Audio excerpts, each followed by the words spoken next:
Vamos a dar inicio entonces. Buenas tardes, bienvenidos a todos los que nos acompañan y se juntan con nosotros en este primer panel de perspectivas clave. Este es un espacio que hemos creado para aportar con opiniones sobre diversos temas de actualidad, con el único afán de proveer los insumos necesarios para que cada uno de ustedes tenga una perspectiva más amplia al momento de tomar decisiones. La verdad que me emociona muchísimo la cantidad de registros que hemos tenido, la cantidad de interés que ustedes han demostrado por este panel, incluso las preguntas y los comentarios que anticipadamente me hicieron llegar para que los incluyera. Me llena de emoción y me llena sobre todo de esperanza porque veo que estamos juntos en esto y que estamos empoderados y responsabilizados de la necesidad de encontrar el camino para salir adelante.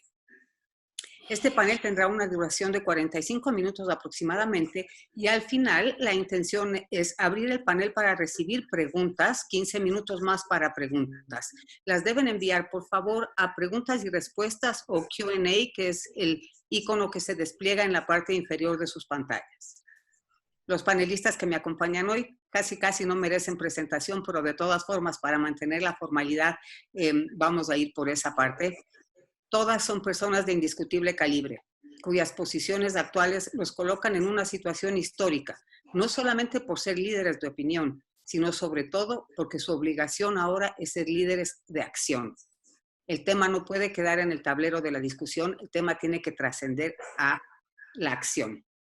Tenemos con nosotros a Pablo Arosemena, presidente de la Cámara de Comercio de Guayaquil. Pablo Zambrano, presidente de la Cámara de Industrias y Producción de Pichincha. Henry Yandum, vocero de Constructores Positivo y empresario privado de una muy reconocida empresa proveedora de materiales de insumos para la construcción. Y a mi querida amiga Mónica Heller, que forma parte del directorio de la Cámara de Comercio de Quito, pero además es empresaria privada y está en un ámbito de acción que involucra actividades. ¿No se está cambiando la pantalla? Ahí está, sí. Mónica Heller, como les decía, que además de estar en el directorio de la Cámara de Comercio de Quito, está involucrada en un ámbito de acción que incluye actividades comerciales, industriales y de la construcción. Es decir, que si es que ella a todos nos duele en alguna parte del cuerpo este lastimadito que la crisis está dejando, a ella le duele en todo el cuerpo, porque está involucrada en eso.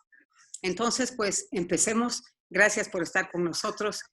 Quiero usar esta oportunidad para hacer un reconocimiento muy grande a las empresas que hacen posible este primer panel de perspectivas clave.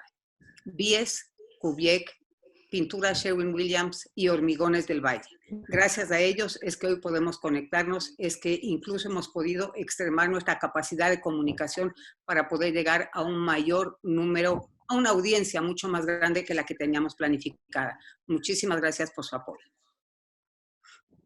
Empecemos.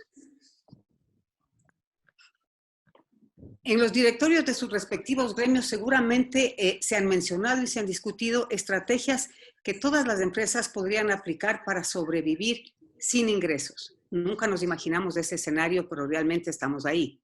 ¿Cuáles de esas estrategias son aplicables desde el sector privado en la situación real actual? Evidentemente, una fue la perspectiva que tuvimos al inicio de la cuarentena. Pensábamos en tal vez esta semana, tal vez la próxima, pero todos hablábamos de hacer esfuerzos para pagar los sueldos de marzo. Eso parece que sucedió hace 10 años, está ya muy lejano en el recuerdo. Vamos en la 6ª semana con 0 actividad. Abril está por terminar y todavía no podemos anticipar la dirección de esta situación. Empecemos con Pablo Arosemena en esta parte para continuar luego con Henry Yandún, Pablo Zambrano y terminamos el segmento con la opinión de Mónica Heller. Pablo, por favor, sus comentarios. Bueno, gracias por la oportunidad. Un saludo para todo el panel y para toda la gente que está siguiendo esta transmisión. Desde la visión de la Cámara de Comercio de Guayaquil, gremio más antiguo del Ecuador, 130 años, más de 10.000 socios, y de la Federación Nacional que presidimos, que están 100 cámaras de comercio a nivel nacional, hemos tenido desde el día 1 una sola posición, que ha sido pausar impuestos para salvar empleos. Nosotros, de alguna manera, anticipando lo que sabíamos que iba a pasar, que es que la situación se va poniendo cada vez más complicada, decíamos, el impuesto a la renta del año pasado, los IVAs acumulados, el impuesto a la salida de divisas, los aranceles para los importadores, utilidades, participación de trabajadores, etcétera. Estos impuestos pausarlos. Pausarlos no quiere decir no pagarlos, quiere decir sí pagarlos, pero después, dándonos 2 o 3 meses de tiempo y de ahí esos valores diferidos a 6 o 12 meses. Esto lo planteábamos sobre todo para los negocios que están paralizados, porque pensemos que la cadena productiva del país se divide en dos: negocios parados, negocios abiertos. Y realmente son muy pocos los negocios que están abiertos. Afortunadamente, en primera línea de defensa productiva está pues alimentos, medicamentos, exportaciones, pero desafortunadamente el 80 y pico por ciento del país productivo está totalmente parado 34, 35 días y sigue contando. Entonces, nosotros planteábamos en marzo que había que pausar impuestos para salvar empleos. No se lo ha hecho todavía. Primero el gobierno dijo que esa no era, digamos, no lo querían hacer así. Luego dijeron, ok, pero para microempresas, que son empresas que venden $300,000, seguimos presionando, dijeron, bueno, ok, también incluyamos a las pymes, pero digamos que ha sido un desgaste que vayan incluyendo a más sectores. Entonces lo que nosotros decimos es que el criterio para tener este oxígeno, que es el diferimiento de pago de impuestos, no debe ser tanto si la empresa es micro, pequeño, mediana o grande, sino si la empresa está abierta o parada. Porque pensemos que una empresa, a medida que va creciendo, le da más trabajo a más gente. El negocio de mi familia, 80 años, en el ámbito también de la construcción, de la iluminación. Le damos trabajo a 400 personas, una empresa mediana. Entonces, estar parado 35 días sosteniendo nóminas, en este caso 400 empleos, no es fácil. Entonces, es importante, y decíamos nosotros, que el gobierno se sensibilice con el dilema del emprendedor. El emprendedor dice, o pago la nómina o pago impuestos. Yo creo que el sentido común debe ser que ese emprendedor pague la nómina. Eso es lo que le conviene al país y que el gobierno dé ese oxígeno. Entonces, esa es una primera reflexión. Luego también decíamos, en todos los países del mundo, los gobiernos de una u otra forma están inyectándole liquidez a la economía. Pensemos en un vaso de agua que está a la mitad y esa agua es la liquidez de toda la economía ecuatoriana, la economía privada. Bueno, lo que hacen todos los gobiernos es echarle más agua al vaso, más liquidez para salvar la economía, para salvar empleos. El Ecuador es el único país del mundo que está pretendiendo en esta situación muy dura y que al Ecuador le ha golpeado por encima más, meterle un sorbete al vaso, y es decir, succionarle con impuestos recursos a las empresas y a los trabajadores. Eso nos parece a nosotros que es inaceptable. ¿Por qué? Porque no sirve. La pregunta es, ¿subir impuestos a empresas y trabajadores va a resolver el déficit fiscal? No. ¿Va a reactivar la economía? Tampoco. ¿Va a resolver el colapso del sistema de salud? Tampoco. Entonces, por ahí no van las soluciones van por otro lado. Y hemos planteado muchas cosas que las resumo en dos y ya con esto tal vez voy cerrando. Uno, reasignación presupuestaria. El presupuesto general del Estado, de todo el sector público no financiero, son algo así como 35.000 millones de dólares. La pregunta es, ¿35.000 millones de dólares es plata esencial? ¿Es gasto productivo? Me parece que no. Entonces hay que saber diferenciar el gasto público productivo, esencial, del que es gasto público improductivo, no esencial. Entonces, salvaguardando salud, educación, seguridad, hay mucha plata que puede ser reasignada. Ese es un primer trabajo que el gobierno debe seguir haciendo. De hecho, lo ha anunciado, pero todavía no lo ha ejecutado. Y lo segundo, la postura del gobierno con los acreedores en el exterior. Nosotros somos empresarios, entonces en el mundo empresarial no existen cosas como no te voy a pagar, eso no hace sentido. Cuando tú le debes plata a alguien, hay dos estrategias. O te declaras loco, te pones más bravo que tu acreedor y le dices no te voy a pagar, perfecto, no le pagas, pero luego esa persona, uno, no te vuelve a prestar y dos, le cuenta a todo el mundo como tú eres. Entonces ese es un camino que no me parece que es el mejor, que es el camino de moratoria, de default. Luego hay otro camino, que es el camino que me parece que tiene más sentido, y es que tú le digas a los acreedores, a los tenedores de bonos, a los multilaterales y a los chinos, tú le digas, mira, sí te quiero pagar, te voy a pagar, pero ahorita no te puedo pagar. Entonces pongámonos de acuerdo en un esquema de reprogramación de pagos.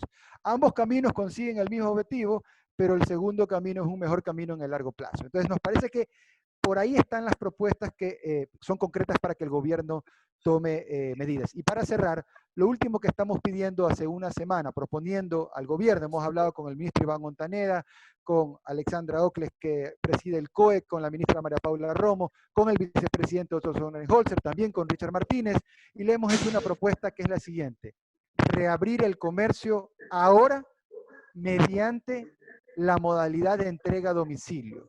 Entonces, ¿qué es lo que no estamos diciendo? No estamos... Perdón que te interrumpa, Pablo. Dejemos de eso para el segundo segmento, que es Ok, precisamente lo que quiero topar ahí. Me queda simplemente un cuestionamiento que él, de hecho, lo recibí de una de las personas que me escribió esta mañana hablándome sobre el panel. La propuesta de declarar esta moratoria de impuestos es muy interesante, pero es en términos criollos, patear la pelotita para adelante. ¿Qué va a pasar si es que estamos un mes más en inactividad y luego nos cae el día que tenemos que pagar impuestos y nuestra liquidez no ha superado esa brecha todavía? la respuesta rápida es la siguiente. Lo que el sector privado, desde la Cámara de Comercio, le ha pedido al gobierno, este tema de pausar impuestos para salvar empleos, es muy parecido a lo que el propio gobierno está tratando de hacer con los acreedores internacionales. Hace pocos días, el presidente de la República decía, miren, hemos generado un oxígeno para el gobierno porque hemos conseguido que ciertos acreedores de bonos nos den chance de que les paguemos más adelante. Bueno, exactamente lo mismo es lo que queremos casa adentro. Lo mismo que el gobierno pide afuera es lo que nosotros le pedimos adentro. Entonces, una cosa. Y la segunda, dar un dato que luego el panel lo puede discutir, que es un dato relevante. El estimado de pérdidas en ventas a nivel nacional por 34 días de paralización que hemos hecho en la Cámara de Comercio son 7.406 millones de dólares. 7.406 millones de dólares. Solamente la actividad comercial son 3.996 en 34 días. Entonces, no hay ninguna empresa que sea lo suficientemente grande y fuerte para poder sostener la nómina indefinidamente en una hemorragia económica de este tipo. Entonces, creo que tenemos que ponernos creativos. En buena hora ha habido este piloto que no sé por qué se lo ha pasmado y seguramente ya nos lo van a poder comentar en un ratito, de poder reactivar la construcción. Me parece que eso es muy positivo y así poder reactivar la mayor cantidad de sectores salvaguardando todos los protocolos de bioseguridad. Perfecto, muchas gracias. Henry, ¿qué estrategias en esta parte? Usted está aquí en una dualidad de posiciones, una como empresario privado y otra como vocero de constructores positivos. La pregunta en este sentido, en este momento, viene más por el lado de empresario privado. Estrategias que se pueden aplicar para sobrevivir sin ingresos. Bueno, en esta situación que es muy excepcional, es difícil tener estrategias porque no sabemos a qué nivel de profundidad va a ser la crisis, ni siquiera sabemos cuál va a ser el día cero. No obstante, en nuestra empresa lo que hemos definido, pero vamos cambiando de criterio. Al principio de la cuarentena dijimos hay que defender el empleo y sueldos es una prioridad. Y efectivamente lo logramos con alguna dificultad, pero cuando ya vino el tema de las utilidades y de la primera quincena, ya comenzamos a tener problemas. Y la próxima va a ser más complicado todavía. Entonces, nosotros como accionistas, yo creo que es el pensar de todos, de dueños de empresas, es de que vamos a seguir defendiendo el empleo en lo que se pueda. Y también estamos conscientes que vamos a perder seriamente parte de nuestro patrimonio y vamos a tal vez arrancar como que estuvieran unos años atrás, porque hay que reconocer que es un problema muy grave. Si los países poderosos tienen crisis, el Ecuador va a tener una crisis más grave. Y nosotros más bien estamos preocupados de ver cómo arrancamos las actividades, preparándonos para eso, y no hay otra solución en este instante. Prepararnos para arrancar de la mejor manera, sabiendo que el país va a ser otro y sabiendo que se nos viene una crisis tremenda.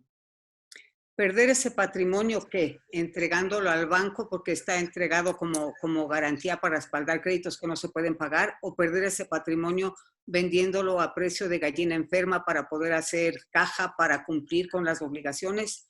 No, ¿Cómo? me refiero a que si uno tiene una empresa que vendía 10, hacía 10, tenía 10, ya no va a ser eso, va a ser más pequeña porque la economía va a ser pequeña. Y hay que reconocer que la cantidad de empleo también va a ser pequeña en la proporción que logremos reactivarnos. Entonces es regresar a un tamaño anterior porque esa es la realidad por la que tenemos que enfrentarnos. No se puede aspirar a regresar a lo mismo, ni en la cantidad de empleo, ni en la cantidad de trabajo, de ventas y todo ese tipo de cosas. Entonces ahí estamos haciendo escenarios, pero es hasta difícil hacer un escenario en este momento porque no sabemos cuándo va a ser el día cero para empezar. Henry, si pensamos en hace 10 años, ¿cuántos empleados tenía usted hace 10 años y cuántos tiene hoy? Yo hace 10 años habré tenido unos 450, 400, ahora somos 600. Increíble, pero muy probablemente ese sea un dibujo claro de la realidad. Pablo Zambrano, cuéntenos en sus directorios qué estrategias se han barajado para poder sobrevivir a este tiempo. ¿Qué dicen sus colegas de empresarios? Muy bien, muchísimas gracias, Caridad. Un gusto estar con mis amigos panelistas y obviamente con quien nos está viendo también. El principal problema que atraviesan las empresas en el Ecuador es la falta de liquidez. Ya lo mencionaba Pablo Rosemena, hacía un gráfico, un dibujo para que todos nos imaginemos del vaso. Y en realidad este vaso en este momento está con un décimo, diría yo, lleno, lo cual pone un gravísimo riesgo a más de 25,000 empresas en este momento. Nosotros hemos hecho también nuestros cálculos de la afectación tan grave en ventas y la cantidad de empresas que son más de 25,000, como he mencionado, que dan empleo a 500,000 personas. Entonces, en este momento estamos enfrentando una crisis muy grave. ¿Qué hacer frente a esta crisis? En primer lugar, todos los planes y toda la estrategia que habíamos preparado las empresas para el año 2020 hay que replantearlos absolutamente. Tenemos que entrar en una economía de guerra, en una economía de austeridad absoluta en la cual se No puedo. todos los pasivos, se reprogramen todos las obligaciones que tienen las empresas y de esta manera empezar a priorizar los gastos. Creo que fue muy importante también mencionar que la prioridad para las empresas es mantener esa sostenibilidad. ¿Qué quiere decir la sostenibilidad? Que puedan ser vigentes en el tiempo. ¿Por qué? Porque la empresa tiene una gran virtud. La virtud de la empresa es que, en primer lugar, atrae capitales, genera inversiones, genera empleo, paga impuestos y genera desarrollo para el país. Los bienes que produce una empresa son comercializados, son vendidos. Y lo más importante, no nos olvidemos que hay cadenas productivas, encadenamientos productivos, y todo esto se ha visto afectado por esta crisis. Entonces, decía yo, ¿qué hacer? En primer lugar, el tema de la estrategia, replantear la estrategia, aplicar una política de austeridad, priorizar exactamente cuáles son los gastos y lo más importante, buscar fuentes de financiamiento. ¿Qué está haciendo la Cámara de Industrias y Producción y la Federación Nacional de Cámaras de Industrias del Ecuador en este sentido? Hemos acudido a las autoridades, les hemos señalado, les hemos mencionado, les hemos puesto por escrito que por lo menos un 25% de los capitales que el Ministerio de Economía y Finanzas piensa recabar en el exterior, aproximadamente 3,000 millones de dólares, es lo que piensa solicitar el gobierno a los organismos multilaterales de crédito, un 25% de esto tiene que ser para el sector productivo nacional, para el sector real de la economía. ¿Por qué? Porque si el Estado, si el gobierno no ayuda al sector real de la economía y a las empresas a través de planes de refinanciamiento, a través de diferimientos, como ya se mencionaba, entonces no podremos tener un futuro para las empresas y lo principal que se pone en riesgo es el empleo. Y si ponemos en riesgo el empleo, ponemos en riesgo la paz social. Pablo mencionó reprogramación de pasivos y esa parte me llama mucho la atención porque todo es una cadena, ¿no? El empleado exige que el empresario le pague, el empresario no tiene dinero para pagar, entonces recurre al banco, saca un préstamo, probablemente ya tiene el préstamo. Luego llega el momento en el que el empresario quiere renegociar sus pasivos con el banco porque no tiene dinero para cumplirlos. Yo veo un peligro enorme en la quiebra de empresas, pero veo un peligro de dimensiones estratosféricas en la quiebra del sistema financiero privado. Y esa puede ser una consecuencia de toda esta reprogramación de activos. No nos olvidemos que hasta el mes pasado el registro de depósitos mostraba cómo se habían reducido los depósitos en este mes. Estoy hablando de marzo, cuando recién teníamos 2 semanas de esta crisis. Y eso me parece peligroso. Obviamente el sentido común dice reprogramemos los pasivos, pidamos más plata, refinanciemos la deuda, pero hay que cuidar también la salud de la banca privada. Lo que pasa es que el hecho es que tiene que venir de fuera divisas y esas divisas la única manera lamentablemente en este momento es a través de crédito. ¿Qué hemos planteado nosotros además del crédito? Precisamente para preservar la estabilidad del sistema financiero nacional. Hemos también señalado que el gobierno nacional debería entrar en una monetización de activos. Por ejemplo, el día de hoy tuvimos un tema muy interesante que ahora hemos venido hablando con algunos miembros del directorio de la Cámara de Industria y Producción, una titularización de los activos mineros, una titularización de los activos petroleros, una titularización de los activos que tiene el país en infraestructura, por ejemplo, hidroeléctrica y plantas generadoras de electricidad. Deberíamos entonces entrar también en un proceso en el cual, y esto lo hemos pedido desde hace algún tiempo atrás, hemos pedido disminución del tamaño del Estado. El Estado tiene un problema gigante de caja y un problema fiscal inmenso. Entonces, ¿Qué tiene que hacer? Dos medidas que suenan muy simples, pero tiene que hacerlas. En primer lugar, recortar los ingentes gastos que tiene, porque tenemos un Estado gigantesco. Y por otro lado, tiene que mejorar su flujo de ingresos. ¿Cómo? A través de préstamos, lamentablemente, más deuda, pero también titularización de activos. De esta manera van a ingresar recursos frescos al mercado y no pondríamos en peligro, en evidencia, al sistema financiero que en este momento está sólido y solvente. La titularización me parece una idea sensacional que funciona en varios ámbitos, incluso en el tema de crédito hipotecario. Esa cartera es titularizable y traería recursos, titularizable en el exterior y traería recursos frescos para seguir haciendo girar esa rueda. Mónica, tu opinión en relación a lo que hemos escuchado hasta aquí. Primero, muchas gracias por la invitación y un saludo cordial a mis compañeros de panel. Yo creo que lo primero que hay que tener claro es que aquí hay 4 frentes y hay que hacer un acto de magia y malabarismo para mantener un equilibrio en los 4 frentes. El primero es la emergencia sanitaria, que requiere de fortalecer el sistema de salud, de garantizar acceso universal a las vacunas, a los tratamientos, a los medicamentos y a las curas. Es decir, hay que proteger ese espacio porque no podemos mejorar la economía si no tenemos cubierto el aspecto de salud y viceversa. Tenemos evidentemente una emergencia social. Para abordar esa emergencia social debemos proteger a los más vulnerables, para eso están los bonos de ayuda, los seguros de desempleo, en fin. Creo que hay que proteger el área monetaria, creo que hay que preservar el buen funcionamiento y la confianza en el sistema financiero y hay que proteger la dolarización. Y finalmente, en el tema de la emergencia económica, yo creo que necesitamos sincerar la conversación. El primer tema es que es fundamental acceder a los multilaterales, a los organismos multilaterales y conseguir fondos para el Ecuador. Y eso no es impensable. La CAF ha anunciado que tiene un crédito de 2.500 millones para la emergencia. El Fondo Monetario ha anunciado que ha liberado $1 billón para la emergencia. El BID se comprometió a ayudar a los países de Mercosur. Es decir, dinero hay en el mundo. Se vuelve importante pedirlo y concretar esos fondos, que a mi modo de ver tienen que tener 2 destinos. Una parte de ese presupuesto debe ser orientado al déficit fiscal y una parte debe ser inyectado al sistema bancario para que éste a su vez pueda generar créditos para la empresa privada y mejorar su liquidez. Creo que la clave del asunto es entender que la empresa privada está en estado terminal.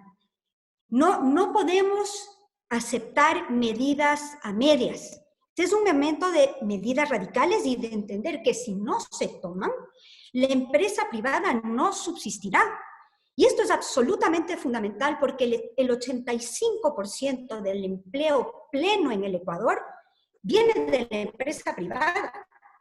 Y lo que está en juego en este momento es el 65% del empleo pleno en el Ecuador. Dicho en otras palabras, si no protegemos a la empresa privada, pronto no tendremos instituciones para generar empleo. ¿Eso qué amerita en este momento? Primero, una reforma tributaria significativa. Es decir, tiene que haber menos cobros, menos impuestos, menos carga, porque la empresa no tiene cómo financiarla. Si la liquidez se comió en los últimos 45 días, los ahorros, el colchón, la seguridad, las empresas ya los consumieron pagando los gastos pertinentes a marzo y abril. Eso quiere decir que en este momento partimos de cero, no hay más. Entonces, pensar en más impuestos, en más cargas, es utópico porque no hay de dónde. Entonces, el primer tema es una reforma significativa en los tributos. Tiene que haber incentivos para la empresa privada y tiene que haber una menor carga con facilidades para diferir, con intereses mucho más accesibles. Es decir, tiene que haber todo un replanteo de la política fiscal. Paralelamente, tiene que haber necesariamente una reforma laboral.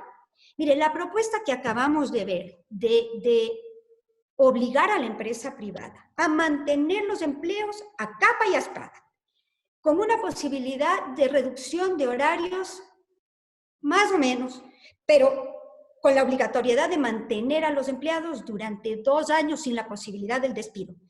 Eso es impensable.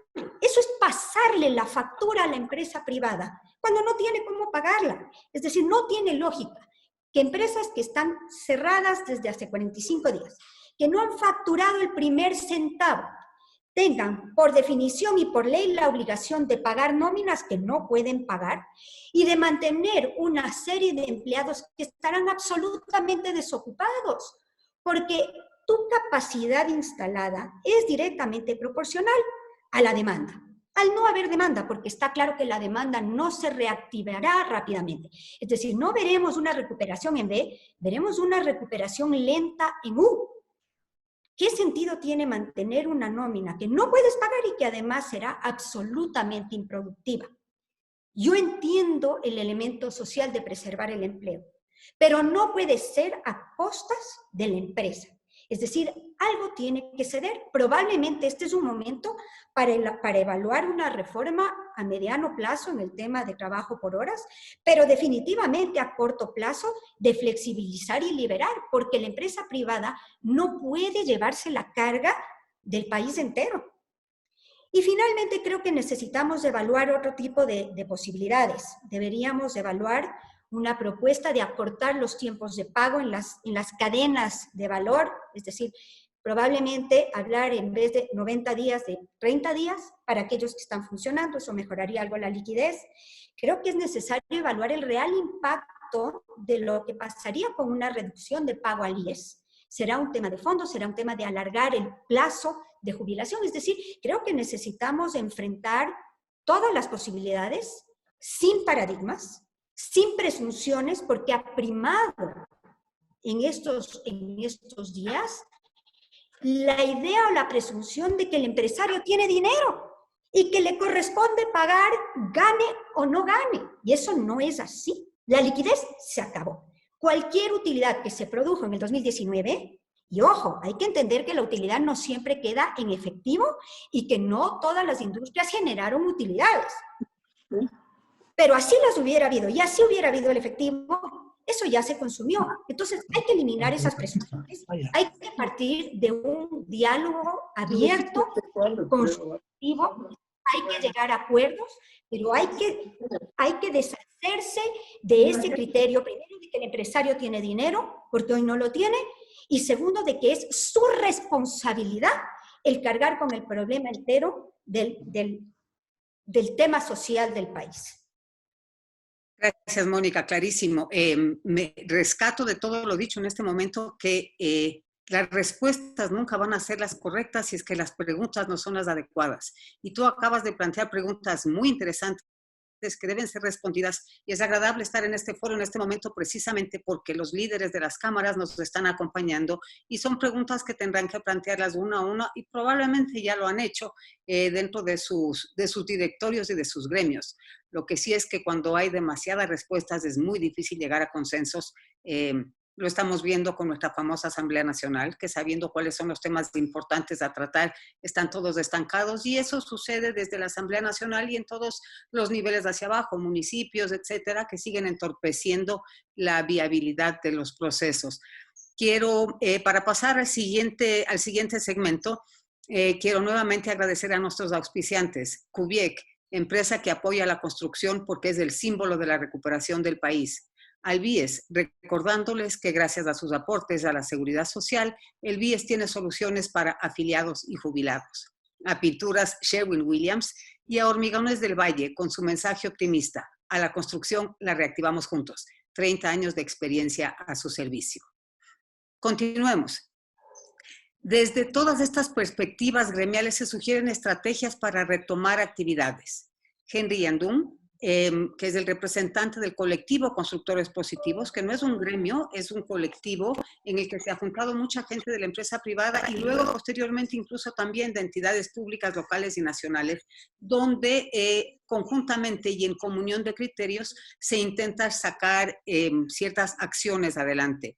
Henry logró un acuerdo con el gobierno para dar paso a un plan piloto para reactivar al sector de la construcción que debía arrancar precisamente hoy. Henry, pónganos al día en cómo va el tema. Gracias. El tema del plan piloto tal vez causó un poco de malestar porque los periodistas solo cogieron el título de que se reactivaba la construcción y se generó mucha zozobra. Esto está caminando, es básicamente para testear el protocolo nosotros vamos a tener que aprender que vamos a vivir con protocolos porque el virus va a persistir en el Ecuador por un buen tiempo. Y lo que se ha designado es unas 30 empresas que tienen ya los protocolos listos. A estas empresas el Ministerio de Salud les va a calificar en función del mapa de salud que tenemos en el país y poco a poco vamos a arrancar. Yo creo que estos colegas que van a empezar van a enseñarnos qué obstáculos tienen con los protocolos, con la aplicación de protocolos, con las compras de materiales y enseguida, después de haber hecho méritos, digamos, de organización, esperamos que ya se vaya habilitando nuestra actividad y las otras actividades. Esto es como abrir trocha en una selva que no sabemos qué nos espera adelante, pero estamos muy orgullosos de haber sido los desafiados a hacer la primera actividad en este tema. No obstante, Caridad, yo quisiera que me dé la oportunidad para manifestar lo siguiente. Nosotros en la construcción consideramos que es la actividad que más se destruye en una crisis como esta. Esto es una guerra prácticamente. Pero la historia dice que después de una guerra donde se destruye la construcción en todos los países, la que se utiliza para reconstruir un país es la misma construcción. Entonces nosotros hemos hecho propuestas para tratar de activarnos y para hacer nosotros aquel arranque que mueva el motor de este vehículo que se llama país. Es por eso que nosotros, siendo 486,000 personas, según el INEC, que trabajamos directamente para la construcción, lo que hemos planteado dos estrategias fundamentales. La una, y todo se basa en decisiones. Yo, a la diferencia de mis amigos que están en el foro, creemos que en nuestro sector, en la práctica, no hay como pedir mucho dinero, pedir oxígeno a un enfermo que está con cámara de oxígeno salvándose la vida, que es el gobierno. Y nosotros más bien vamos por varias acciones. La una, decisiones es lo que queremos. Existen de todas maneras proyectos que están financiados, existen proyectos que de alguna manera ya empezaron o van a empezar y no se habilitan por esta infame tramitología municipal a lo largo de todo el país. Nosotros lo que estamos proponiendo es que se active una ley que nos permita construir con base a una norma mundial que se conoce, que yo declaro que conozco las normas y declaro que voy a construir según las normas y arrancar con los proyectos que existen y que están estancados, que son no miles de millones, en Quito por lo menos es $1,000 millones que están estancados por un tema burocrático. Ese es un macro que creemos que todos los GATS tienen que reflexionar, que hay que hacer el control de las obras durante el proceso y no antes de que se inicien los proyectos para que arranquen. Y el otro tema estratégico fundamental es que nosotros queremos lograr acercarnos a que el costo de la cuota de la casa sea parecido a la cuota del arriendo. Aunque las familias estén en crisis, aunque las familias sean de clase media, alta, baja, pagan arriendo de todas maneras. Y el sueño del 88% de los ecuatorianos es de tener casa propia. ¿Y qué estamos proponiendo? La una que estamos proponiendo es titularizar parte de la cartera hipotecaria del BIES, que son 7,700 millones que están intocados. Ese es un activo fabuloso que tiene el país. Y la titularización de créditos hipotecarios es muy atractiva en todo el mundo. La otra cosa que pedimos al gobierno es que pase en sus proyectos la repatriación de capitales. Hay muchos capitales que se pueden repatriar, que en otros países ya hicieron esto, unos países con éxito, otros con fracaso, en función del castigo que se haga. Pero en esta época excepcional nosotros creemos que se debe legislar para repatriar los capitales sin multa, siempre y cuando estos vengan para el sector productivo, que vengan para la construcción, es decir, para inversiones de largo plazo y que no sean bien golondrinas. La otra cosa que proponemos es de que el BIES cambie su modelo de negocio. Es impresionante, Caridad, que hace unos pocos años el préstamo hipotecario era de alrededor de 1,000 millones y el quirografario también era de alrededor de 1,000 millones. Ahora el quirografario, es decir, el que es para el gastito, para el apuro, para refinanciar la tarjeta, es 2,400 millones y el hipotecario, que es para generar producción, para generar movimiento, para generar empleo, está en apenas 600 millones de dólares. Es decir, lo que queremos es cambiar el modelo de negocio. También estamos hablando con la banca, porque todo esto radica en la tasa de interés y en el nivel de crédito. Y con la banca estamos trabajando para hacer nuevos modelos de negocio. Por ejemplo, el tema del bien futuro. Yo creo que ya es hora que la banca, que ha tenido unos excelentes resultados cuando todos hemos tenido malos resultados y bien por ellos, pero ya es hora que la banca también cambie su modelo de negocio y dirija más los créditos hacia bienes productivos, hacia inversión productiva y de vivienda. Entonces les hemos enseñado, indicado y estamos trabajando en eso para el tema del préstamo de bien futuro que existe en otro país. Es inaudito que aquí cuando se va a hacer una sola casa, el que quiere la casa pida un crédito en el banco y el que quiera construir tenga que pedir el crédito en otro banco. Es decir, 2 veces se pide el crédito para el mismo proyecto. Y este proyecto de bien futuro es una cosa muy interesante, donde es una sola vez el crédito y algunos bancos están viendo con mucho criterio. Respecto a la contratación, a los modelos de contratación, que es un tema que se está trabajando ahorita en la Asamblea, ellos tienen que ver que tal vez con buena intención, porque digamos que en buena fe que ellos legislaron con buena intención, pero ahora tienen que ver los números del fracaso de la buena intención. En nuestro sector, en el 2014, el 60% de nuestros empleados estaban formalizados, era un empleo formal. Y han pasado los años, han legislado dizque para beneficiar a los trabajadores y del 60% el trabajo formal ha bajado al 42%.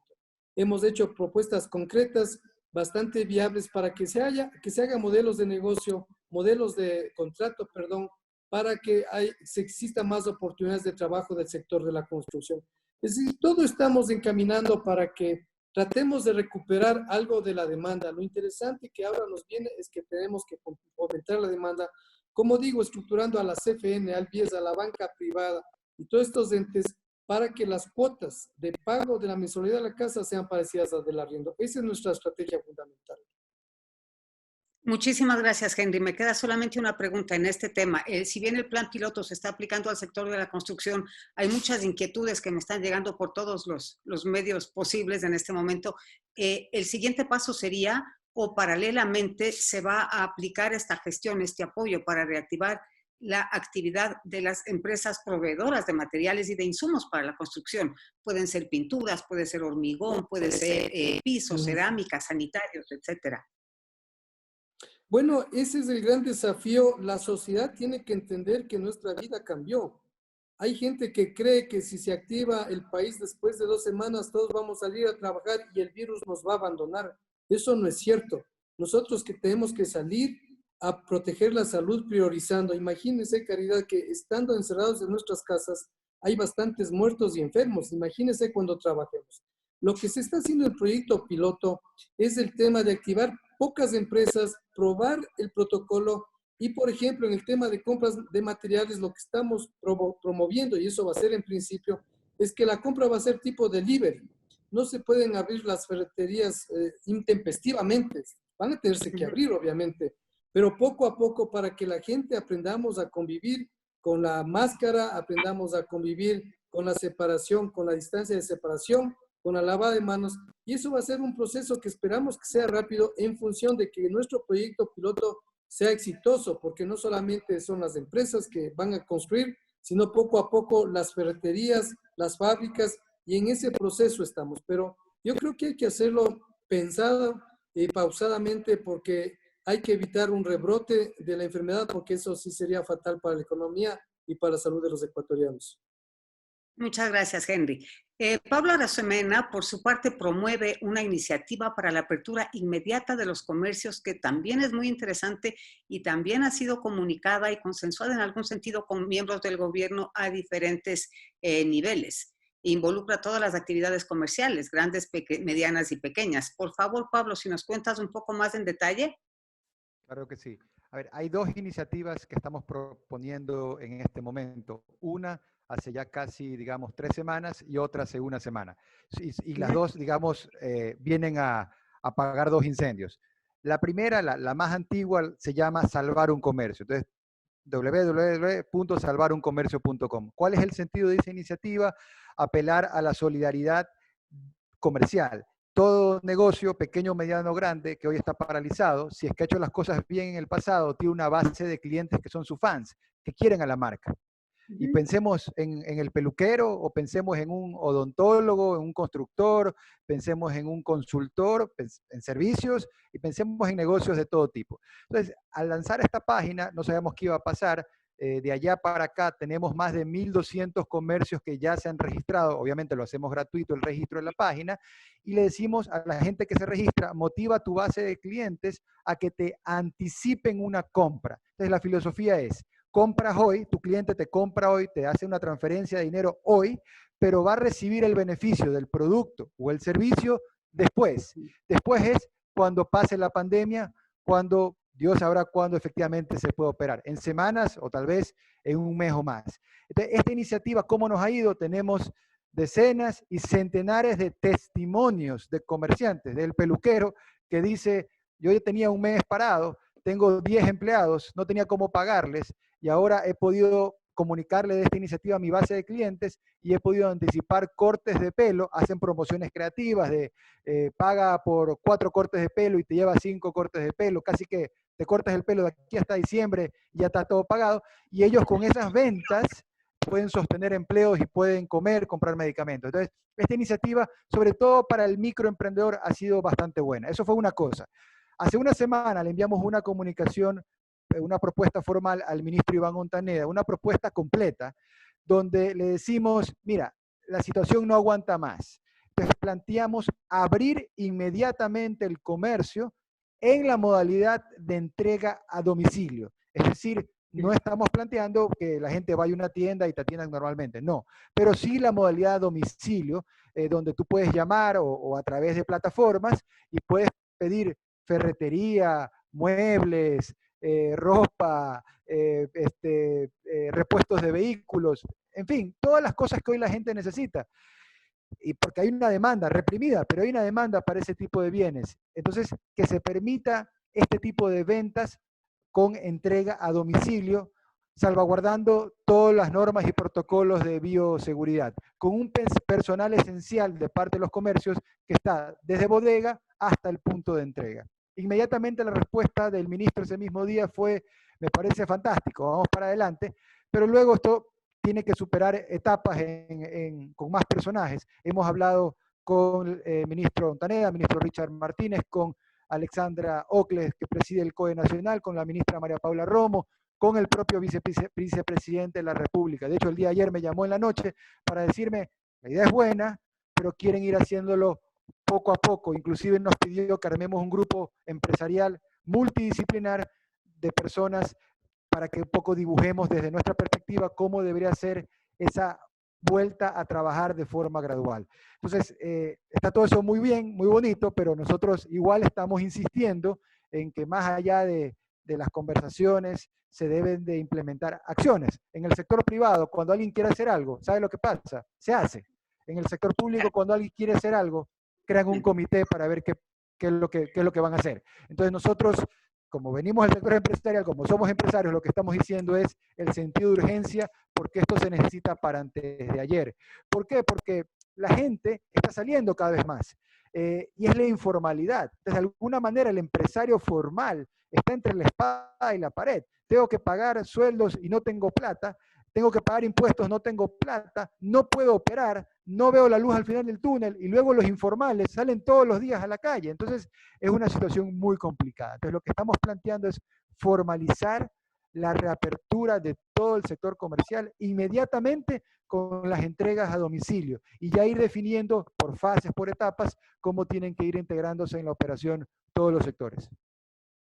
Esperamos que pronto haya una respuesta favorable de parte del gobierno, porque como dice Pablo Arosemena, la empresa privada está acostumbrada a actuar, a tomar decisiones, a implementarlas al día siguiente, porque todo tiene sentido de urgencia cuando a alguien le duele el bolsillo.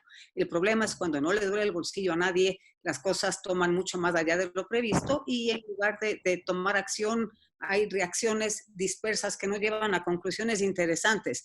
Pablo Zambrano, más allá de arrancar una campaña para consumir lo nuestro, para evitar la importación de productos que a la par refleja una salida de divisas, también es un hueco por donde se nos van nuestros dólares. Pero más allá de esa campaña para consumir lo nuestro, ¿qué alternativas se presentan para reactivar la producción?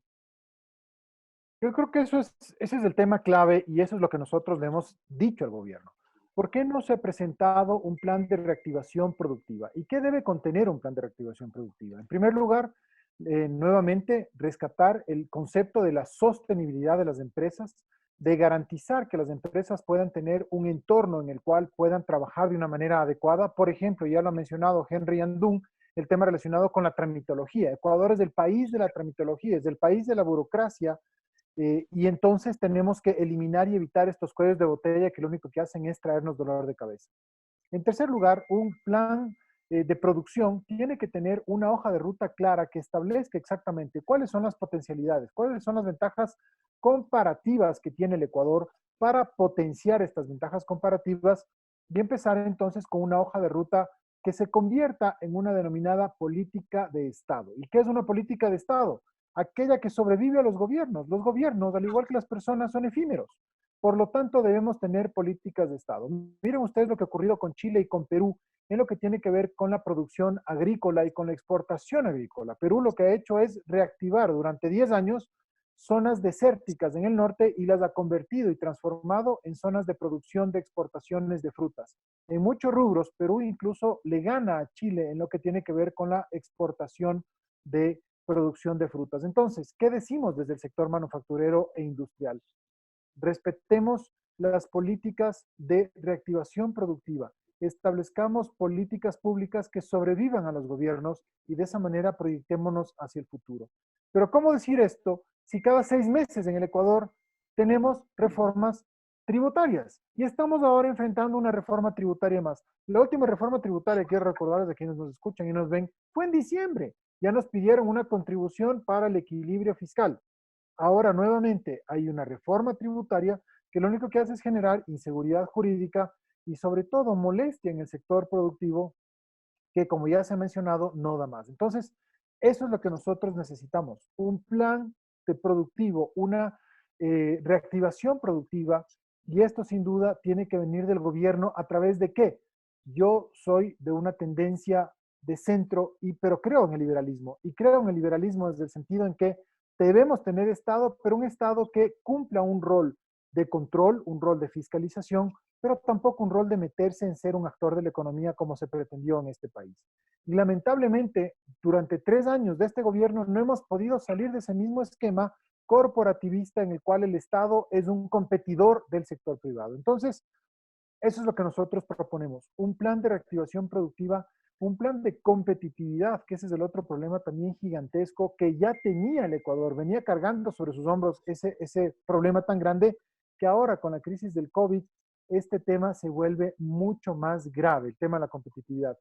En la Cámara de Industrias y Producción nosotros hemos hecho un planteamiento muy claro que durante el año 2019 y hasta el mes de febrero de este año, trabajamos con el vicepresidente de la República, con los ministros de Economía, ministro de la Producción, sobre el tema de la competitividad. Entonces, sintetizando, el país requiere y el sector productivo requiere planes a largo plazo. Tenemos que pensar en cómo el Ecuador puede convertirse en una potencia, por ejemplo, agroalimentaria, en el cual el sector industrial sin duda va a tener su aporte. Tenemos que pensar en políticas públicas a largo plazo, en cómo evitar cortar esa gran cantidad de grasa que tenemos en el sector digamos, estatal y burocrático. Estos 36 días 34 días de paralización en el país, si algo nos enseñan, en primer lugar, es que no necesitamos tanta burocracia, no necesitamos un Estado gigantesco como el cual tenemos, sino más bien debemos simplificar el Estado. Entonces,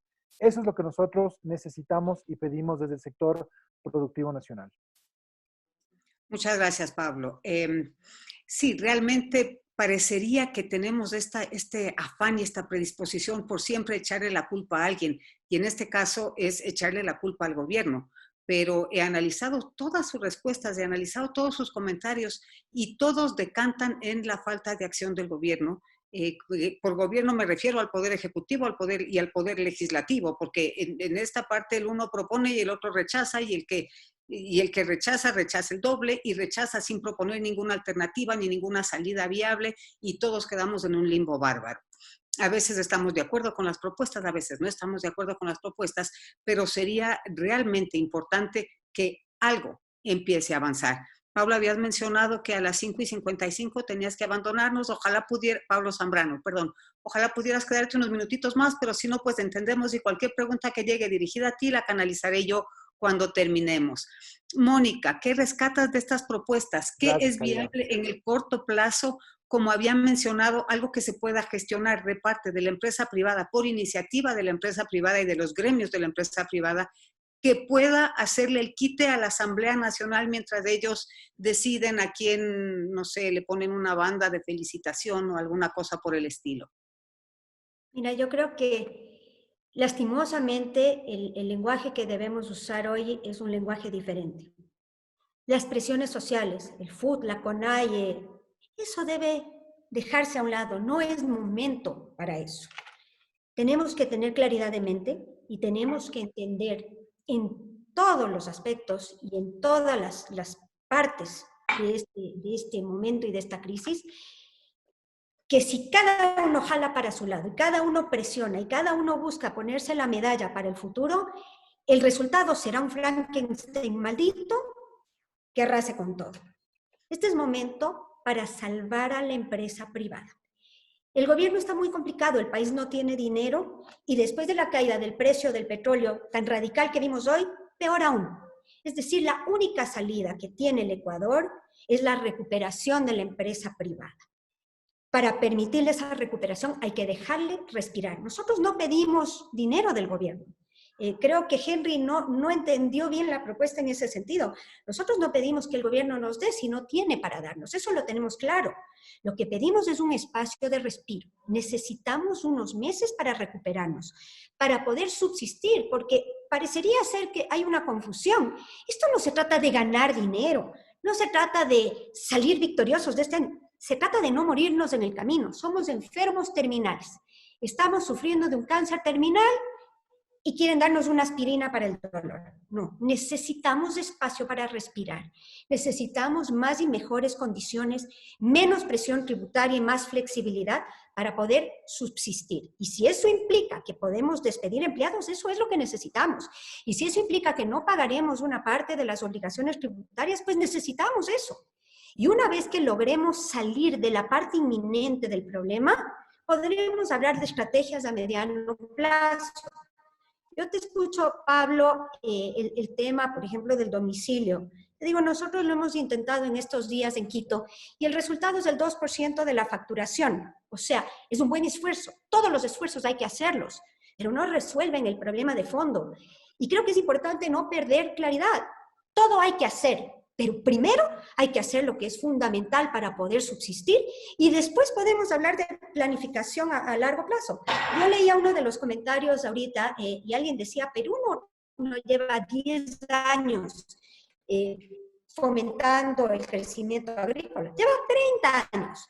Es decir, cualquier medida de esa índole demorará muchísimos años hasta que sea realmente productiva y genere los resultados. En este momento necesitamos espacio para respirar y que nos dejen hacer lo que sabemos hacer. Los empresarios somos buenos en lo que hacemos. No pedimos nada, pedimos que nos dejen hacer y pedimos que el Estado obtenga algo de dinero de los entes multilaterales para que pueda, a través de la banca local, generar créditos que serán repagados muy seguramente a la empresa privada. Eso es todo. Si nos dejan hacer lo que sabemos hacer, contribuiremos con nuestra cuota aparte y podremos tener un futuro en el Ecuador. De lo contrario, estaremos todos condenados a la muerte. Clarísimo, Mónica. Muchísimas gracias. Esa es la idea, que el Estado, bueno, primero que deje, que nos dé campo de acción, que la Asamblea Nacional se dedique a trabajar y a legislar, que es lo suyo, y que en este respiro momentáneo que nos dan, nos dejen actuar, nos dejen hacer lo que sabemos hacer y que se den cuenta que ellos son un Estado y que el Estado está para normar, pero no para sobrenormar, que el Estado está para controlar, pero no para ahorcar, que el Estado lo que tiene que hacer es darnos esa inyección de aspirina que necesitamos para poder sobrevivir, pero ahorita lo que están haciendo a través de la inactividad del Poder Legislativo es simplemente frenar toda posibilidad de iniciativa. Nuevamente quiero aprovechar esta transición de temas para agradecer a mis auspiciantes, agradecer la confianza de empresas como Hormigones del Valle, Pintura Sherwin-Williams, Kubiek y Bies. Son marcas de reconocido prestigio que para mí es un privilegio sentirlas cerca porque nos han acompañado. Han estado junto a Clave durante sus 12 años de existencia apoyando nuestras iniciativas, apostándole a nuestras decisiones y trabajando incansablemente por el país. Gracias a ellos llegamos a ustedes hoy con esta primera edición de Perspectivas Clave. Para terminar, se nos está quedando cortito el tiempo, ya me están reclamando que me estoy comiendo el espacio para las preguntas, pero tengo aquí dos temas que yo creo que son importantes, que tal vez si nos acortamos logramos meter las respuestas. Uno, que era el que lo tenía pensado. Según los expertos, Ecuador este año verá su PIB decrecer al menos en un 6.5%. A criterio de ustedes, ¿qué sectores económicos serán los que más rápidamente puedan reaccionar ante esta crisis, digamos, los menos afectados por ese decrecimiento? Y la otra pregunta que no va muy de la mano de esta, pero también me interesa saber su opinión, para que los precios bajen, porque en una crisis, ¿qué es lo que sucede? Ante exceso de oferta y falta de demanda, ¿qué sucede? Los precios bajan. Efectivamente, esa es la ley del mercado, los precios deberían bajar, pero si los precios no han bajado en 3 años consecutivos de una semicrisis que ha venido ahondándose en el país, me temo yo que ha sido porque los costos no se han reducido. ¿Ustedes piensan que, por ejemplo, una flexibilización de la ley laboral puede llevar a que al menos esa parte de los costos de producción se reduzca y esa reducción decante en una mejora de precios de productos terminados al consumidor final? Empecemos con Pablo Arosemena. Bien, hay un dato que es importante que la gente conozca y es las ventas proyectadas. Muchas veces hablamos del PIB, pero el PIB es producción y es relevante, pero más relevante es ver la facturación, las ventas. Las ventas proyectadas para el 2020 de toda la economía son 170.000 millones de dólares antes del coronavirus. Los análisis más serios que hemos visto hablan de una caída de las ventas del 15%, es decir, que caerían como de 170 a 155, 150.000 millones de dólares. Poco para entender la magnitud. Por un lado, si bien el promedio es una caída de las ventas del 15%, por otro lado van a haber sectores, pensemos en los que están en la cadena de valor que sí está operando, supermercados, por ejemplo, farmacias, que van a crecer un promedio 4 o 5%. Entonces hay una minoría de negocios que van a crecer y una gran mayoría de negocios que van a decrecer. Ahora, quiero darle un toque empresarial optimista también a esta reflexión, y es, ¿de qué estamos hablando? Estamos hablando que aún en el peor escenario van a haber regadas en la economía, si me permiten la expresión, más de 150.000 millones de dólares. O sea, esa plata va a estar ahí. Ahora, evidentemente, el recorrido de esa liquidez va a ser diferente que en las circunstancias normales. Muchos negocios se van a achicar y muchos negocios van a desaparecer. Pero empresarialmente pensemos que la plata no va a desaparecer. El dinero, la liquidez, es como la energía. La energía no se puede destruir, la energía solamente se transforma. Lo mismo con las ventas. Las ventas del país no van a desaparecer, van a traspasar de manos. Digo esto para que cada uno desde su trinchera haga el ajuste de su modelo de negocio y piense de qué forma puede captar algo de liquidez, que en algunos casos será más difícil y en otros casos será imposible, y la reinvención implicará cambiar de giro de negocio. Pero es importante tener en cuenta que el dinero es como la energía y la energía no desaparece, solamente se transforma, pasa de manos. Lo segundo, a la pregunta de cuáles son los sectores, yo diría los sectores que van a salir más rápido adelante, diría lo siguiente: cuando vemos las crisis pasadas, siempre los países que salen más rápido adelante, que rebotan, que no caen como yunque, sino que caen como resorte y van para arriba, son los países que tienen mayor flexibilidad laboral, ¿ya? Que es más fácil contratar. Ecuador, de acuerdo al Foro Económico Mundial, antes del coronavirus, ya era el 5º país del mundo donde es más difícil contratar, de mayor rigidez laboral, al lado de Angola, al lado de países africanos. Entonces, ahora que está de moda eso de los africanos que van llevando el ataúd, bueno, Ecuador en el ámbito laboral anda pues con la musiquita del ataúd. Entonces hay que cambiar las cosas. ¿Qué significa cambiar las cosas? Significa que las relaciones laborales tienen que ser relaciones modernas. El código de trabajo es de hace más de 80 años. En esa época el trabajo era hasta muscular. Hoy el trabajo es cerebral. Entonces las relaciones laborales han cambiado completamente y la legislación no recoge los cambios laborales. Entonces, para pasado mañana necesitamos relaciones laborales como hay en cualquier parte del mundo, contratos por horas. ¿Eso implicaría una reforma constitucional? Pues hay que hacer esa reforma constitucional vía una consulta popular. Ecuador necesita contratos por horas. Pero hasta eso hay muchas otras reformas laborales que se pueden dar dentro del marco actual, que pueden dar más oxígeno y permitir. Yo lo resumo con una historia. La historia larga la hago muy corta. Tengo 40 años. Cuando tenía 10 años, uno de mis tíos más queridos, hermano de mi papá, tenían 7 hermanos, uno de ellos, mi tío Raúl, médico traumatólogo, se fue a playas y regresando de playas se contramató, pero no se murió, se quedó vivo. Pero estaba muy mal herido y estaba en el hospital Luis Bernaza. El director del hospital Luis Bernaza era mi abuelo, el papá de mi tío, Gustavo Rosemena Monroy. La historia larga corta, le dicen a mi tío, se le está gangrenando el brazo y tiene que tomar una decisión. Mi tío, que es traumatólogo, él es doctor, él sabe de lo que le está pasando. Y le dicen, le tenemos que amputar el brazo. Y mi tío contestó, déjenme pensarlo, quiero consultarlo con la almohada. La historia es trágica, pero es aleccionadora. Mi tío al día siguiente no vivió para contarla, mi tío se murió. Entonces, a veces en la vida es mejor perder el brazo y no perder la vida. Y en el ámbito laboral, yo le digo a la gente, oye, está claro que las empresas se tienen que redimensionar. Y redimensionar quiere decir muchas veces tienen que achicar. Entonces, en algunos casos, tal vez un ejecutivo que tiene un nivel de ingresos va a tener que aceptar una situación donde ganando un 25%, yo no trabajo en relación de dependencia, pero si yo trabajara en relación de dependencia y me dijeran que me van a pagar el 25% menos, pero puedo mantener mi trabajo, yo prefiero esa opción. Y en otros casos va a significar que la relación laboral se tiene que cortar, porque hay empresas que están prácticamente paralizadas, porque una empresa que no opera al 100% es una empresa paralizada, y hay empresas que están operando al 50%, al 20%, eso es equivalente a estar completamente parado. Entonces es imposible sostener los costos fijos. Entonces, ¿qué queremos? ¿El brazo o la vida? Yo creo que hay que salvar la vida de las empresas para poder salvar la mayor cantidad de empleos por todo el efecto económico que eso tiene. Entonces, en una palabra, flexibilidad. Muchas gracias, Pablo. Mónica, ¿tu opinión al respecto de las dos preguntas? ¿Perdón? Tu opinión al respecto de las dos preguntas que había hecho así un poquito juntas para tratar de aprovechar el tiempo al máximo. A ver, yo estoy de acuerdo, la flexibilidad laboral es necesaria, absolutamente necesaria.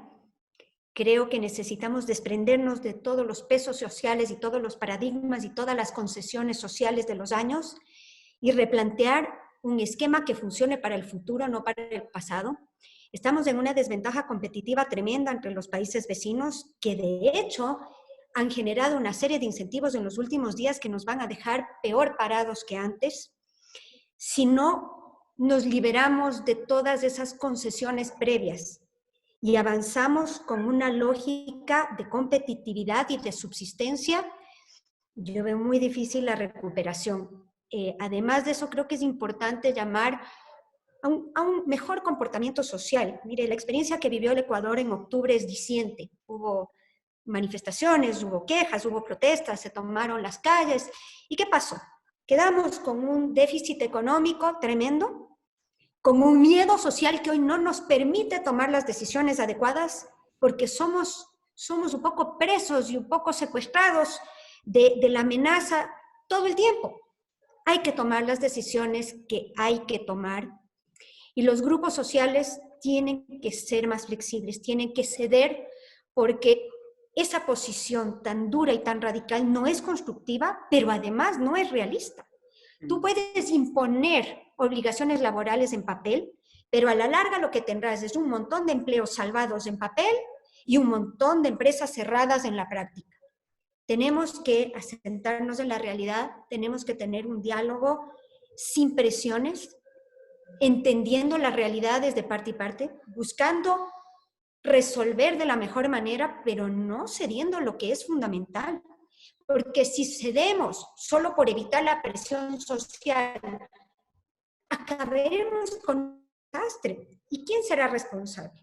Creo que este es el momento de ponernos la mano en el corazón y decir hasta aquí lo que fue el Ecuador y desde aquí lo que se debe hacer para poder. Muchas gracias, Mónica. Clarísima la respuesta. Pasamos con Henry para terminar este segmento porque veo que Pablo Arosemena, Pablo Zambrano finalmente nos abandonó. Henry, ¿qué piensa usted? ¿Cuáles son las empresas que más rápidamente podrán reaccionar a esta crisis? Y si es que en su experiencia ve posible que ya sea los acuerdos laborales a los que uno llegue con los empleados o una a nivel personal y a nivel privado, o una flexibilización de la ley laboral pueda reducir los costos de contratación laboral de tal manera que esa reducción tenga repercusión en el precio del producto final y también así se aliviana un poquito la dificultad que tiene la gente ahora dentro de su poder adquisitivo. Los sectores que van a tener éxito en esta tragedia van a ser los que innoven en todo sentido. Yo considero que no está bien decir que se pide el sacrificio laboral, que se pide el sacrificio del gobierno. Aquí tenemos que sacrificarnos todos, porque si no deponemos las actitudes de todos nosotros, no se puede hacer absolutamente nada. Aquí el sacrificio debe ser laboral, empresarial, de los bancos, del gobierno, para salir adelante. Es increíble que este país, en la crisis que tiene, solo tiene gente que bombardea cualquier iniciativa. En otros países, en cambio, todos se han alineado. Que el gobierno no vale, bueno, cambiemos de gobierno, pero es el gobierno que tenemos al que tenemos que alinearnos. Antes de pasar un detallecito, lo que nosotros pedimos, Caridad, más bien es decisiones. Por ejemplo, las notarías. Una cosa tan básica. Como dice Pablo, hay que mover la plata. Y hay muchos negocios hechos. Mucho dinero en el bolsillo de las personas que ya tienen que pagar las propiedades que está comprando. Con esa plata se puede pagar sueldos. Y sin embargo, las notarías no están tramitando las escrituras de compra-venta. Entonces, nosotros vamos bien por eso que es lo más pragmático y emergente. Las notarías que funcionan. La otra cosa que decimos, obviamente el trabajo por horas es una aspiración de todo el mundo, sería muy bueno para la gente, pero hay que cambiar la Constitución. Por eso nosotros insistimos en que, por ejemplo, se hagan cambios más pequeñitos, pero que son efectivos. Que no haya el periodo de prueba de 3 meses, sino 12 meses, logramos activar a mucha gente. Que se haga contrato por obra para todas las actividades, porque ahorita hay contrato por obra solo para ciertas funciones. Que se haga contratos a plazos. Caridad, si usted va a pintar la pared de su casa, le contrata a un maestro, pero el maestro no puede contratar formalmente a su gente. Cuando podría él contratar a plazo y trabajar pintando paredes de 5 o 6 casas y habría una tranquilidad laboral para todos sin recargo. Es decir, los dirigentes laborales deben entender que eso va a ser bueno para ellos y esperemos que los asambleístas también estén alineados. Aquí hay que alinearse. Los asambleístas, las cámaras, los trabajadores, el gobierno, toda la sociedad, porque es sorprendente cómo vemos con envidia que otros países sí están todos diciendo que no hay que poner la mano en el corazón ahora, hay que poner la mano en el bolsillo todos nosotros, si no, no vamos a salir adelante. Nosotros en la construcción lo que estamos definiendo, Caridad, es de que hay que entender que ahora, si alguien antes se hacía un proyecto para vender a 90,000, tenemos que hacer que el proyecto se venda a 80,000, porque en esa proporción va a bajar el poder adquisitivo de las personas. Y la otra cosa, consumir nacional, lo que dice Pablo, aquí hay, creo que dijo 155,000 millones que se queden aquí. Hay que promover el consumo nacional, porque es absurdo que se promueva que esos pocos dólares que tenemos se vayan para comprar cosas increíblemente del país que nos ha provocado este problema que es China. Muchas gracias, Caridad. Gracias a usted, Henry. Para terminar, una respuesta muy cortita de los tres. Los tres están encabezando gremios muy importantes y dentro de esto les hemos oído mencionar reuniones con legisladores, reuniones con ministros, o sea, reuniones con toda la parte involucrada en la toma de las decisiones que estamos rogando a gritos. Quiero que califiquen sobre 10. ¿Cuál es su credibilidad del producto de esas reuniones? Empecemos con Mónica. Sí, si es que te han dicho sí, ¿cuánto les crees? Si es que te han dicho, porque mucho se habla y poco se hace. Entonces, quiero ver cómo califican ustedes esa credibilidad a este engranaje de lobbying que han tenido que realizar con los legisladores y con representantes del gobierno central. Mónica. Yo tengo que decirte 3. O sea, creo que la poca conversación que hemos tenido, porque ha sido absolutamente insuficiente en mi criterio, no ha sido entendida. Es decir, está claro que el sector privado no ha logrado transmitir su situación, no ha logrado pintar el panorama adecuado para que las medidas no sean absolutamente castigadoras a la empresa privada. Porque yo te hago una pregunta, si hubiera habido un mejor diálogo, además de haber obligaciones para el sector privado, habría incentivos. No hay un incentivo. Entonces me queda claro que no hemos tenido un buen diálogo y por eso tengo que decirte 3. Pablo. Mira, yo creo que hablar de credibilidad es sensible porque es hablar de personas. Entonces yo lo enmarcaría de esta manera. Cuando hablamos con las distintas personas, los ministros, con el vicepresidente, yo creo que sí es justo decir lo siguiente. Ellos tienen un diagnóstico distinto. Y dentro del propio gobierno hay miradas distintas. Por ejemplo, yo he podido conversar con Richard Martínez, con Iván Ontaneda, y creo que ellos comprenden el sentido de urgencia de la reactivación del sector productivo en el que estamos proponiendo, ¿no? Pero luego cuando he conversado con otras partes del propio gobierno, no es un tema de credibilidad, simplemente que ellos hacen una lectura distinta y ellos piensan que este todavía no es el momento de hacer eso. Entonces, creo que hay una suerte de conflicto de visiones dentro del propio gobierno. ¿Y qué nos queda a nosotros? Pues nada, o sea, presionar y presionar, o sea, seguir insistiendo en las tesis nuestras que no son sacadas de ningún libro, sino de la calle, porque nosotros aprendimos a hacer negocios en la calle y lo que le contamos al gobierno es lo que va a pasar antes de que pase, con la experiencia que tiene cualquier persona que ha salido a vender a la calle. Perfecto, clarísimo. Gracias, Pablo. Henry. Yo creo que deberíamos fomentar una creación de un supracomité de pocas personas, porque si el gobierno no tiene un poder político, deberíamos juntarnos para tener un norte. Porque si usted pide la calificación a cada sector contra el otro sector, todos tenemos 0. Si le pregunta al legislativo, va a decir que el empresario es 0, al trabajador que el empresario es 0. Nosotros calificamos 0 a todos, todos tenemos 0.